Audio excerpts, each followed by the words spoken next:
Hello everyone and welcome back to my channel. My name is Laverne Cox and I am so excited because we are doing yet another episode of Readings from Bell Hooks. Today I've chosen a passage from her book, Feminism Is For Everybody, Passionate Politics, which is a book she wrote in the 80s and is a feminist classic. And the excerpt I want to read is from the chapter, Consciousness Raising, A Constant Change of Heart. Bell Hooks writes, feminists are made, not born. One does not become an advocate of feminist politics simply by having the privilege of having been born female.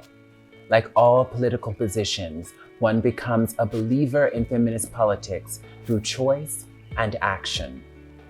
When women first organized in groups to talk together about the issue of sexism and male domination, they were clear that females were as socialized to believe sexist thinking and values as males. The difference being simply that males benefited from sexism more than females and were, as a consequence, less likely to want to surrender patriarchal privilege. Before women could change patriarchy, we had to change ourselves. We had to raise our consciousness. Revolutionary feminist consciousness raising emphasized the importance of learning about patriarchy as a system of domination, how it became institutionalized, and how it is perpetuated and maintained.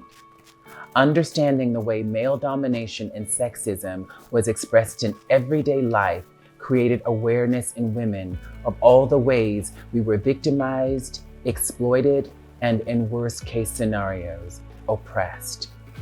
Early on in contemporary feminist movement, consciousness raising groups often became settings where women simply unleashed pent-up hostility and rage about being victimized, with little or no focus on strategies or interventions and transformation.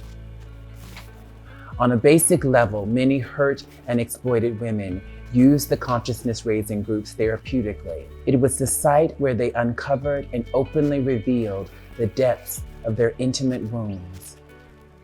This confessional aspect served as a healing ritual.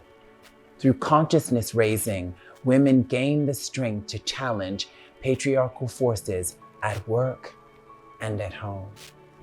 And again, this is just an excerpt from this chapter of this Feminism Is For Everybody. And consciousness raising is so crucial in all of our evolution.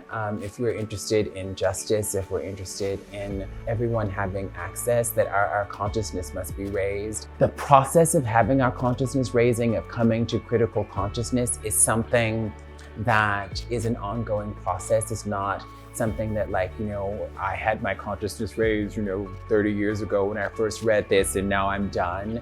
There's so many things that I don't know, that I don't understand, that I have to come to critical consciousness around. It's so important for me that that process is not one where folks, are threatened because folks are coming to critical consciousness around issues of race, class, gender, sexuality, that is a space, even for folks who are in the most privileged positions, that is a space, a site of possibility, I believe, for everyone. And I realize, having been in relationships with so many cisgender, straight identified white men, that they have been so damaged by patriarchy, by toxic masculinity, and that a consciousness raising process for them is also liberatory.